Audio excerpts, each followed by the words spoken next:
Cinema शौकीन सबका स्वागत करता है। आज हम बात करने वाले हैं मैन ऑन फायर के बारे में। ये कहानी है एक CIA ऑफिसर की जिसका नाम है जॉन क्रीसी। और जॉन अपनी जिंदगी से नफरत करता है क्योंकि उसने कुछ ऐसे काम किए हैं जिसका उसे पूरी जिंदगी पछतावा रहेगा। लेकिन अब जॉन की जिंदगी में एक नया मकसद आता है और वो बदला लेने की ठानता है और वो फिर पूरे शहर में आतंक मचा देता है। कहानी की शुरुआत होती है और हमें पता लगता है कि लैटिन अमेरिका में हर एक 60 मिनट में एक किडनैपिंग होती है जिसमें से 70% पीड़ित मारे जाते हैं। और इसी बीच हम एक किडनैपिंग भी देखते हैं और एक किडनैपिंग होती है मैक्सिको में। और इस चीज को देख करके हमें पता लगता है कि शहर में किडनैपिंग कितनी आम बात है और सारे लोग इससे खौफ खाते हैं। तभी हम जॉन को देखते हैं और जॉन अभी जा रहा है मैक्सिको। और मैक्सिको पहुंचने के बाद जॉन अपने दोस्त से मिलता है जिसका नाम है पॉल। और पॉल भी CIA में हुआ करता था। इसीलिए अब जॉन यहाँ पे पॉल से कहता है कि हमने जो भी अपनी जिंदगी में किया है क्या उसके लिए ऊपर वाला हमें कभी भी माफ करेगा। और पॉल कहता है कि नहीं। और यहाँ पे पॉल जॉन को समझाने लगता है कि वो शराब की आदत छोड़ दे। और इतने कहने के बाद वो पूछता है कि आजकल तुम क्या कर रहे हो। तब जॉन कहता है कि कुछ भी नहीं। फिर वो कहता है कि मैक्सिको में लोगों की बहुत ज्यादा जरूरत है बॉडीगार्ड की और मुझे लगता है कि तुम इस काम में बहुत ही माहिर होगे, इसीलिए मेरे पास तुम्हारे लिए एक काम है। यहाँ पर एक सैमुअल नाम का आदमी है जो बहुत ही अमीर है और उसे उसकी बेटी के लिए एक बॉडीगार्ड चाहिए क्योंकि उसने अपनी बेटी का इंश्योरेंस करा रखा है, इसीलिए उन्हें बॉडीगार्ड चाहिए ही होता है। तभी हम सैमुअल को देखते हैं जो अपने वकील से बात कर रहा होता है जिसका नाम है जॉर्डन। और जॉर्डन यहाँ पे सैमुअल को कहता है कि अगर तुम जल्दी से अपनी बेटी के लिए बॉडीगार्ड नहीं लाओगे तब तुम्हारी बेटी का किडनैपिंग वाला इंश्योरेंस एक्सपायर हो जाएगा। और सैमुअल कहता है कि मैं इस बारे में पता कर रहा हूँ। तभी हम पॉल और जॉन को देखते हैं और पॉल यहाँ पे जॉन को कन्विंस कर लेता है कि वो बॉडीगार्ड की नौकरी करे। इसीलिए अगले दिन अब जॉन होता है सैमुअल के साथ और सैमुअल यहाँ पे जॉन की प्रोफाइल देख रहा होता है और उसे पता लगता है कि जॉन पहले मिलिट्री में भी था, उसके बाद वो CIA में गया और वहाँ पे उसने बड़े बड़े काम किए। तब सैमुअल यहाँ पे जॉन से पूछता है कि आखिर तुम बॉडीगार्ड का काम क्यों कर रहे हो, तुम्हें तो और भी बेहतर काम मिल सकता है और अब तुम CIA के साथ क्यों नहीं हो। तब वो कहता है क्योंकि मैं शराब पीता हूँ और शराब पीने से रिफ्लेक्सेस स्लो हो जाते हैं, इसीलिए अब कोई भी सरकारी संस्था मुझे काम नहीं देगी। और इस बात को सुन के सैमुअल कहता है कि मुझे तुम्हारे शराब पीने से कोई प्रॉब्लम नहीं है, बस तुम मेरी बेटी को प्रोटेक्ट करना और ये बात तुम मेरी पत्नी को नहीं बताओगे कि तुम शराब पीते हो। और अब जॉन पहुंचता है सैमुअल के घर पे और यहीं पे जॉन से सैमुअल की पत्नी मिलती है और वो उससे बात करने लगती है। और जब उसे पता लगता है कि जॉन अमेरिकन है तब वो खुश हो जाती है क्योंकि लिसा को अमेरिकन लोग पसंद है। और अब लिसा यहाँ पे अपनी बेटी को बुलाती है जिसका नाम है लुपीटा, लेकिन सब इसे पीटा कह के बुलाते हैं। और अब लिसा पीटा को कहती है कि जॉन को ले जा करके उसका कमरा दिखा दो। और अब पीटा जॉन को कमरे में ले जाती है और कहती है कि तुम मेरे 5वें बॉडीगार्ड हो और मुझे उम्मीद है कि तुम मुझे छोड़ के नहीं भागोगे। और इतने कहने के बाद वो अपनी माँ के पास चली जाती है और कहती है कि जॉन की आंखों में बहुत ही ज्यादा दर्द है और वो अंदर से बहुत ही ज्यादा उदास है। लेकिन पीटा अब जॉन को पसंद करने लगी है, इसीलिए वो अपने टेडी बियर का नाम रखती है जॉन क्रीसी। तभी हम जॉन को देखते हैं और जॉन पीटा के स्कूल का नक्शा देख रहा होता है, लेकिन इसके कमरे में एक तोता भी है जो बहुत ही ज्यादा बोल रहा होता है, इसीलिए जॉन अब उसे भगा देता है। और अगले दिन वो पीटा को लेकर के जाने लगता है उसके स्कूल, लेकिन पीटा बहुत ही ज्यादा बातें करती है और वो जॉन से बहुत सारे सवाल पूछती है और कहती है कि मैक्सिको में एक ब्लैक बॉडीगार्ड होने के फायदे हैं या फिर नुकसान। तब जॉन कहता है कि ये तो समय ही बताएगा। फिर वो कहती है कि मैक्सिको में बहुत सारे किडनैपिंग्स हो रहे हैं और पिछले 6 दिनों में यहाँ पे 24 किडनैपिंग्स हुई हैं। और अब वो ऐसे ही एक के बाद एक सवाल पूछती जाती है और ये दोनों पहुंच जाते हैं पीटा के स्कूल। तब पीटा जॉन को कहती है कि तुम्हें अंदर आना पड़ेगा और आकर के अपनी अटेंडेंस बनानी पड़ेगी, इसीलिए अब जॉन भी अंदर चला आता है। तब पीटा उसे अपनी टीचर से मिलवाती है और जॉन को देखने के बाद पीटा के टीचर को लगता है कि वो बहुत ही ज्यादा उदास है और उसने अपनी जिंदगी में बहुत सारे काम किए हैं, इसीलिए वो उसे बाइबल पढ़ने के लिए कहती है और उसे बाइबल की कुछ लाइनें सुनाती है। तब जॉन उसे भी बाइबल की लाइनें सुनाता है और यहाँ पे उसके टीचर को पता लग जाता है कि जॉन भी बाइबल पढ़ता है। और अब पीटा को छोड़ने के बाद जॉन बाहर घूमने लगता है और छुट्टी के समय उसे फिर से पिक करता है, लेकिन अब पीटा उससे एक के बाद एक सवाल फिर से पूछने लगती है और कहती है कि जब तुम छोटे थे तब तुम्हें स्कूल पसंद था। तब जॉन कहता है कि नहीं, क्योंकि मेरे पास ऐसा बड़ा स्कूल नहीं था और हमारे स्कूल में इतनी सारी चीजें नहीं होती थी। लेकिन अब पीटा ऐसे ही सवाल पूछती जाती है। तब जॉन कहता है कि मैं यहाँ पे सिर्फ तुम्हारे बॉडीगार्ड के काम के लिए आया हूँ, ना कि तुम्हारा दोस्त बनने के लिए, इसीलिए सवाल पूछना बंद करो। और अब इस बात को सुनकर पीटा दुखी हो जाती है, इसीलिए जैसे ही गाड़ी रुकती है वो गाड़ी से बाहर निकल जाती है और आकर के पीछे वाली सीट पर बैठ जाती है। और अब जॉन को भी एहसास होने लगता है कि उसने इस बच्ची का दिल दुखाया है, इसीलिए जॉन जैसे ही घर पहुंचता है उसके पास लिसा आती है और वो जॉन से बात करने की कोशिश करती है। तब जॉन लिसा को भी समझाता है कि वो बिल्कुल भी फ्रेंडली नेचर का नहीं है और वो सिर्फ यहाँ पे बॉडीगार्ड का काम करने के लिए आया है और वो वही करेगा,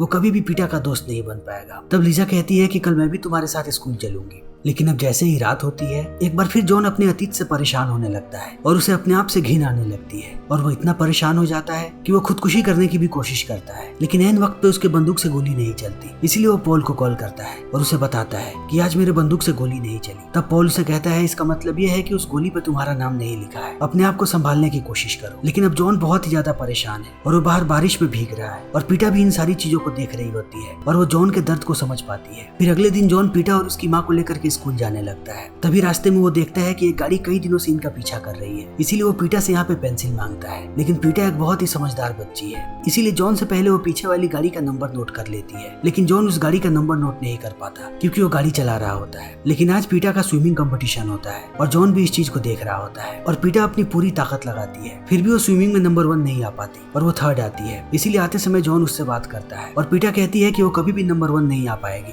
तब जॉन कहता है कि ऐसा बिल्कुल भी नहीं है, तुम पानी में सबसे तेज स्विमिंग करती हो, लेकिन जब पानी में कूदने की बारी आती है तब तुम सबसे अंत में कूदती हो, इसलिए तुम्हें बस थोड़ी ट्रेनिंग की जरूरत है। और पीटा कहती है कि थोड़े दिनों के बाद मेरा एक और कंपटीशन है। तब जॉन कहता है कि उस बार तुम जरूर जीतोगे। और अब ये लोग घर आ जाते हैं, लेकिन अब धीरे धीरे ये दोनों नजदीक आने लगते हैं और पीटा हमेशा ही जॉन से बातें करती रहती है। और अगले दिन सैमुअल और लिसा कुछ दिनों के लिए दूसरे शहर चले जाते हैं। तब पीटा बिल्कुल अकेली होती है और अब जॉन उसे ट्रेनिंग देने लगता है। और जॉन जानता है कि जैसे ही गोली की आवाज आती है और लिसा को पानी में कूदना होता है तब वो डर जाती है, इसीलिए वो उसके अंदर का डर भगाता है और उसे स्विमिंग में बेहतर बनाने लगता है। और ऐसे ये दोनों करीब आते जाते हैं। जॉन उसे ट्रेनिंग देता है और उसके बाद उसे पढ़ाता भी है। और देखते ही देखते पीटा का कंपटीशन वाला दिन आ जाता है। तब जॉन उसे लेकर के गया होता है और उसके माता पिता वहाँ पे नहीं आए होते हैं। तब पीटा की टीचर कहती है कि तुम ही उसके असली पिता हो, क्योंकि वो तुम्हारे साथ होती है तब सबसे ज्यादा खुश होती है। और इस बात को सुनने के बाद अब जॉन के अंदर भी ये ख्याल आने लगता है कि पीटा उसकी बेटी है। और देखते ही देखते पीटा इस कंपटीशन को जीत भी जाती है, इसीलिए वो बहुत ही ज्यादा खुश होती है। तब जॉन पीटा को लेकर के जाता है पॉल के परिवार के पास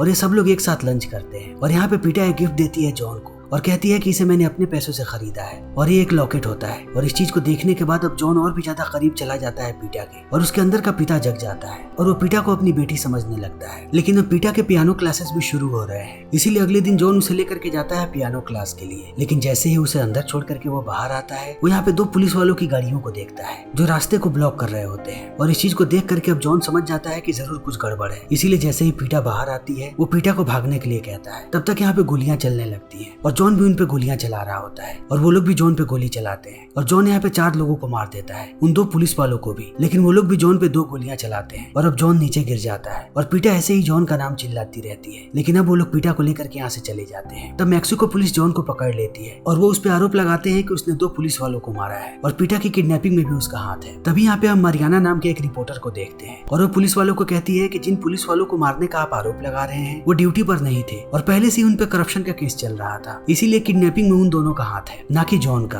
और यहाँ पर हम मंजानो नाम के एक एक्स इंटरपोल ऑफिसर को भी देखते हैं जो अभी AFI के लिए काम करता है। तभी हमारे सामने सैमुअल के घर का दृश्य आता है और यहाँ पर एक ऑफिसर आता है जिसका नाम है फ्यूंटेस और कहता है कि इस किडनैपिंग के केस को वही देखेगा। और अब जल्दी ही किडनैपर्स कॉल करते हैं और वो बताते हैं कि उन्हें $10 मिलियन चाहिए और वो सारी बातें बताने लगते हैं कि उन्हें कहाँ कहाँ पैसे चाहिए और ये लोग भी पैसे देने के लिए तैयार हो जाते हैं। लेकिन जब ये लोग पैसे देने के लिए जाते हैं तब वहाँ पे गोलीबारी होने लगती है और किडनैपर के नेफ्यू की मौत हो जाती है, इसीलिए अब किडनैपर बहुत ही ज्यादा गुस्सा हो जाता है और वो लिसा को कहता है कि अब मैं तुम्हारी बेटी को मार दूंगा। और ये समझ जाते हैं कि इन लोगों ने पीटा को खो दिया, इसीलिए अब लिसा बहुत ही ज्यादा गुस्सा हो जाती है और वो सारे पुलिस वालों को मारती है और उन पर चिल्लाती है। तभी जॉन को होश आ जाता है और पॉल पहुंचता है उसके पास और उससे कहता है कि तुमने वहाँ पे 4 लोगों को मार गिराया और वो उनके गिरोह के बहुत बड़े मेंबर्स थे। तब जॉन पूछता है कि पीटा कहाँ है। तब पॉल बताता है कि अब वो इस दुनिया में नहीं रही, इन लोगों ने पैसे देने में गड़बड़ कर दी, इसीलिए उसने पीटा को मार दिया। और अब इस बात को सुनने के बाद जॉन टूट जाता है। तभी उसके पास मंजानो आता है और वो यहाँ के सारे क्रिमिनल्स की फोटो लाता है और जॉन को दिखाने लगता है कि क्या इनमें से कोई था और जॉन कहता है कि नहीं। तब मंजानो बताता है कि मैक्सिको में एक ब्रदरहुड नाम का संगठन है और उस संगठन से सारे करप्ट पुलिस वाले जुड़े हुए हैं और गुंडे भी, और वही सारे लोग इस काम को करते हैं, इसीलिए पुलिस वालों की मदद से वो लोग इतने सारे किडनैपिंग्स कर पाते हैं। और इतना कहने के बाद वो चला जाता है। तब जॉन यहाँ पे पॉल को कहता है कि मुझे घटना स्थल पे लेकर के चलो और वो जाकर के वहाँ की सारी चीजों को देखने लगता है। तभी जॉन के पास यहाँ पे मारियाना आती है और उसे अपना नंबर देती है और कहती है कि मैं चाहती हूँ कि इस केस में तुम हमारी मदद करो और हम उन किडनैपर्स का पता लगाएं और इसमें तुम्हें कोई भी मदद चाहिए तब तुम मुझे बता सकते हो। इसीलिए अब यहाँ से निकलने के बाद जॉन पहुँचता है पीटा के घर पे और वो उसके कमरे में जाता है और वहाँ पे उसे पीटा की डायरी मिलती है और इस डायरी को पढ़ने के बाद उसे पता लगता है कि पीटा उससे कितना प्यार करती थी और पीटा ने यहाँ पे उस गाड़ी का नंबर भी लिखा है। तभी यहाँ पे लिसा आ जाती है और वो जॉन को देख करके समझ जाती है कि जॉन अब कितना ज्यादा गुस्से में है, इसीलिए वो जॉन से पूछती है कि अब तुम क्या करने वाले हो। तब जॉन कहता है कि मैं वही करूंगा जिसमें मैं माहिर हूँ और मैं उन सारे लोगों को मार दूंगा जितने भी लोग इस चीज में शामिल हैं। और इतना कहने के बाद वो कॉल करता है मारियाना को और उसे उस गाड़ी का नंबर बताता है और कहता है कि मुझे इसके सारे डिटेल्स चाहिए।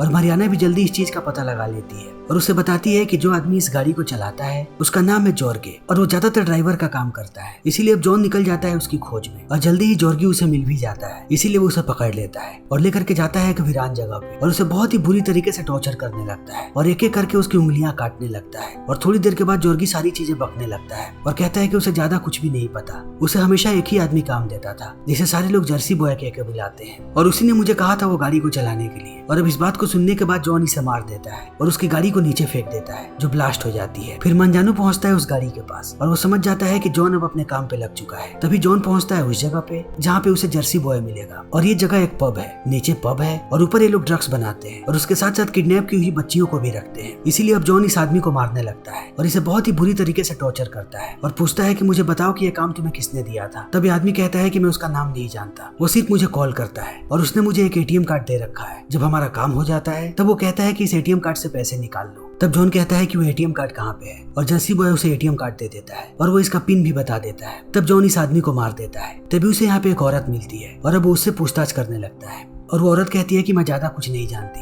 मुझे इतना पता है कि वो एक पुलिस ऑफिसर है जो हम लोगों से ये सारे काम करवाता है। और इतना कहने के बाद वो कहती है कि एक बच्ची अभी तक यहीं पे है। और इस बात को सुनने के बाद जॉन को लगता है कि वो कहीं पीटा तो नहीं है, लेकिन जब वो उस लड़की को देखता है तब उसे पता लगता है कि ये कोई और ही बच्ची है। इसीलिए वो इस औरत और इस बच्ची को लेकर के बाहर निकलता है और वो तुरंत कॉल करता है मरियाना को और उसे क्लब के पास आने के लिए कहता है। और मरियाना जब यहाँ पे आती है तब वो इस औरत और बच्चे को उसके हवाले कर देता है और वो उसे एटीएम कार्ड भी दे देता है और उस ऑफिसर के बारे में बताता है। तब मरियाना बताती है कि वो फुएंटेस ही है और वो भी ब्रदरहुड का मेंबर है और उसका भी हाथ था किडनैपिंग में, लेकिन उसके पास पहुंचना इतना आसान नहीं है क्योंकि उसके पास हमेशा बहुत ही ज्यादा सिक्योरिटी होती है। लेकिन जॉन को सिक्योरिटी से फर्क नहीं पड़ता, इसीलिए वो यहाँ से चला जाता है। तभी हम मंजानो को देखते हैं जो पहुंचता है पॉल के पास और वो जॉन के बारे में पूछने लगता है। तब पॉल मंजानो को कहता है कि तुम्हें जॉन की ताकत का अंदाजा हो गया होगा, जो चीज तुम लोग 10 साल में नहीं कर पाए वो चीज जॉन ने 1 सप्ताह में कर दिया और उसने अभी तक आधे लोगों को खत्म कर दिया है, जितने भी लोग इस शहर में किडनैपिंग करते हैं। और जल्दी ही अब कोई भी नहीं बचेगा क्योंकि जॉन एक आर्टिस्ट है, मर्डर का आर्टिस्ट। और इस बात को सुनकर मंजानो कहता है कि आखिर जॉन उस लड़की का बदला क्यों ले रहा है। तब पॉल कहता है कि उस लड़की ने उसे फिर से जीना सिखाया था और अब मंजानो समझ जाता है कि जॉन किसी को नहीं छोड़ेगा। तभी मरियाना पहुंचती है मंजानो के पास और उसे वो एटीएम कार्ड देती है और कहती है कि पता लगाओ कि इस अकाउंट में कौन पैसे डलवाता है। तभी हम जॉन को देखते हैं जो अपने काम पे लग गया है और वो एक रॉकेट लॉन्चर लेकर के जाता है एक कमरे में और वहाँ से रास्ते पे नजर रखने लगता है जहाँ से फुएंटेस जाने वाला है। और अब जैसे ही फुएंटेस की गाड़ी यहाँ पे आती है जॉन उस पर रॉकेट लॉन्चर छोड़ देता है और उसके बाद बाहर निकलता है और उसके सारे बॉडीगार्ड्स को मार देता है और फुएंटेस को लेकर के चला जाता है। और जैसे ही फुएंटेस की आंख खुलती है वो अपने आप को एक पुल के नीचे पाता है और उसके सारे कपड़े उतरे हुए होते हैं। तब जॉन उसे बताता है कि उसने एक बॉम्ब लगाया है उसके पिछवाड़े में और 5 मिनट में वो बॉम्ब ब्लास्ट होने वाला है। इसीलिए वो फुएंटेस को कहता है कि जो भी बता सकते हो अभी के अभी बताओ। तब फुएंटेस बताता है कि वो प्रेसिडेंट है ब्रदरहुड का और उसे ज्यादा किडनैपिंग के बारे में कुछ भी नहीं पता, वो बस पैसे की हेरा फेरी करता था। और इन लोगों ने $10 मिलियन मांगे थे सैमुअल से, लेकिन जब इन लोगों ने पैसों को चेक किया तब इन्हें सिर्फ $2.5 मिलियन मिले और उस बैग में सिर्फ कचरा भरा पड़ा था। और इन पैसों की हेरा फेरी की थी सैमुअल के वकील ने यानी जॉर्डन ने। इसीलिए सारी चीजें गड़बड़ होने लगी और उन लोगों ने पीटा को मार दिया। और अब इस बात को सुनने के बाद जॉन और भी ज्यादा गुस्सा हो जाता है और वो यहाँ से निकलने लगता है। तभी फुएंटेस के पिछवाड़े का बम फटता है और उसके चिंथड़े उड़ जाते हैं। फिर जॉन पहुंचता है जॉर्डन के घर पे, लेकिन वो जैसे ही घर के अंदर जाता है वहाँ पर उसे जॉर्डन की लाश मिलती है और वो देखता है कि किसी ने उसे पहले ही मार दिया है। लेकिन जब वो जॉर्डन की चीजें चेक करता है तब उसे यहाँ पे जॉर्डन के बैंक अकाउंट का डिटेल मिलता है और यहाँ के कुछ डिटेल जो है वो शैमुअल की तरफ इशारा कर रहे होते हैं। इसीलिए अब जॉन तुरंत कॉल करता है मरियाना को और इन दोनों का अकाउंट नंबर बताता है और कहता है कि मुझे इसके सारे डिटेल्स चाहिए कि इन दोनों ने कितने पैसे का आदान प्रदान किया है। और मरियाना उसे सारी चीजें बता देती है। इसीलिए अब जॉन पहुंचता है सैमुअल के पास और वो यहाँ पे लीजा को भी बुलाता है और वो जॉन पे बंदूक तान देता है और कहता है कि अब सारी की सारी चीजें बताना शुरू करो वरना मैं तुम्हारे एक झटके में काम तमाम कर दूंगा। तब सैमुअल कहता है कि मुझे पैसों की जरूरत थी और जॉर्डन मिला हुआ था किडनैपर के साथ और उसने मुझे कहा कि तुम्हारी बेटी सिर्फ 2 दिनों के लिए यहाँ से जाएगी और वो जहाँ भी जाएगी वहाँ सुरक्षित रहेगी और हम इंश्योरेंस वालों से $10 मिलियन लेंगे जिनमें से आधे पैसे हमारे होंगे। और मैंने वो डील मान ली क्योंकि मुझे अपने पिताजी का कर्ज चुकाना था। लेकिन जैसे ही उन किडनैपर का भतीजा मरा उन लोगों ने पीटा को मार दिया और ये सब कुछ जॉर्डन का किया धरा था, इसीलिए मैंने जॉर्डन को मारा। और अब इस बात को सुनने के बाद लीसा बहुत ही ज्यादा गुस्सा हो जाती है और वो सैमुअल को मारने लगती है। फिर जॉन से कहती है कि अगर तुम चाहो तो इसे मार सकते हो, और इतना कहने के बाद वो चली जाती है। तब जॉन जाता है सैमुअल के पास और उसे वही गोली देता है जो गोली कभी नहीं चली थी उससे, और कहता है कि अबे तुम्हारी लड़ाई है, तुम्हारी गलती की वजह से तुम्हारी बेटी की जान गई है और अब तुम जानते हो कि तुम्हें क्या करना है। और इतना कहने के बाद वो चला जाता है। तब सैमुअल अपने आप को गोली मार लेता है और जॉन यहाँ से निकल जाता है। तभी जॉन को कॉल आता है मारियाना का और कहती है कि हमने उस एटीएम कार्ड का बैंक डिटेल चेक किया और उसमें डेनियल नाम का एक आदमी पैसे डालता है। और इतना कहने के बाद वो उसके भाई का एड्रेस बताती है जिसका नाम है ऑरेलियो, और वो ये भी बताती है कि ऑरेलियो के साथ डेनियल की पत्नी भी रहती है और हमने पिछले कई दिनों से उनके घर पे नजर रखा हुआ था और अभी भी हमारे कैमरे लगे हुए हैं उनके घर के ऊपर, लेकिन उन्हें पकड़ना बहुत ही मुश्किल है और हम लोग जल्दी ही पेपर में उनका नाम निकालने की प्लानिंग कर रहे हैं। लेकिन अब जॉन किसी के नहीं सुनने वाला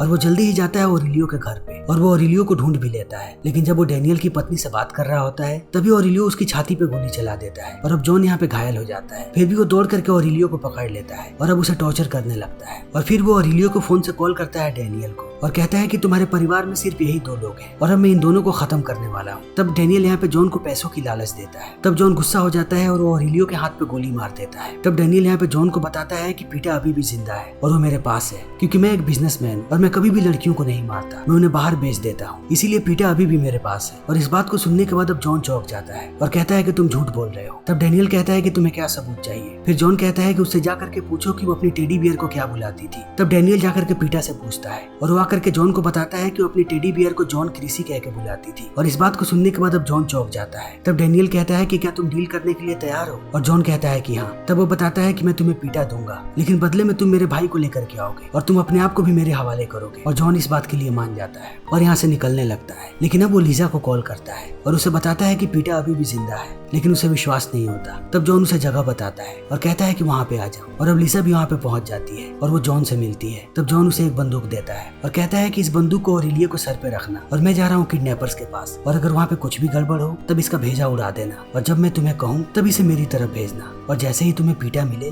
तुम उसे लेकर के यहाँ से चली जाना और मेरा इंतजार मत करना। और इतना कहने के बाद वो जाने लगता है और वो जाकर के किडनैपर्स के सामने खड़ा हो जाता है। तभी वो पीटा को गाड़ी से बाहर आते हुए देखता है और वो बाहर आते ही जॉन के गले लग जाती है और वो जॉन को बताती है कि वो जॉन से कितना प्यार करती है। तब जॉन उसे कहता है कि अब तुम घर जाओ। फिर पीटा पूछती है कि तुम घर नहीं चलोगे। तब वो कहता है कि अब वो अपने घर जाएगा जहाँ पे वो अपने बहुत सारे लोगों से मिलेगा। और इस बात को सुनकर के पीटा रोने लगती है क्योंकि वो जानती है कि कहीं अब जॉन जिंदा ना बचे, लेकिन फिर भी जॉन उसे भागने के लिए कहता है और अब पीटा जाती है अपनी माँ के पास। तब लीजा वहाँ से ऑरेलियो को भी भगा देती है और ऑरेलियो भागता हुआ पहुंच जाता है अपने भाई के पास। तब वो लोग जॉन पे बंदूक तान देते हैं और उसे भी आने के लिए कहते हैं और अब जॉन भी अपनी जिंदगी त्यागने को तैयार है, इसीलिए वो जाकर के उनकी गाड़ी में बैठ जाता है और वो लोग उसे लेकर के जाने लगते हैं। लेकिन उनके मारने से पहले ही अब जॉन की मृत्यु हो जाती है क्योंकि उसे पहले से ही गोली लगी थी। और जॉन खुशी से यहाँ पे मौत को गले लगाता है क्योंकि वो पीटा की जान बचाना चाहता था और उसने उसकी जान बचा ली। और अब समय ऐसे ही बीतने लगता है और अब जॉन के मरने के बाद मांजानो पहुंचता है डेनियल के पास और वो उसे गोली मार देता है और सारे किडनैपर्स के गिरोह को खत्म कर देता है क्योंकि वो जानता है कि अब जॉन जिंदा नहीं है इन्हें मारने के लिए। और इसी के साथ ये फिल्म यहीं पे खत्म हो जाती है। तो दोस्तों हमारी आज की ये वीडियो यहीं पे खत्म होती है। अगर आपको हमारी ये वीडियो पसंद आई हो तो इसे लाइक करें, शेयर करें और चैनल को सब्सक्राइब करें। Thank you.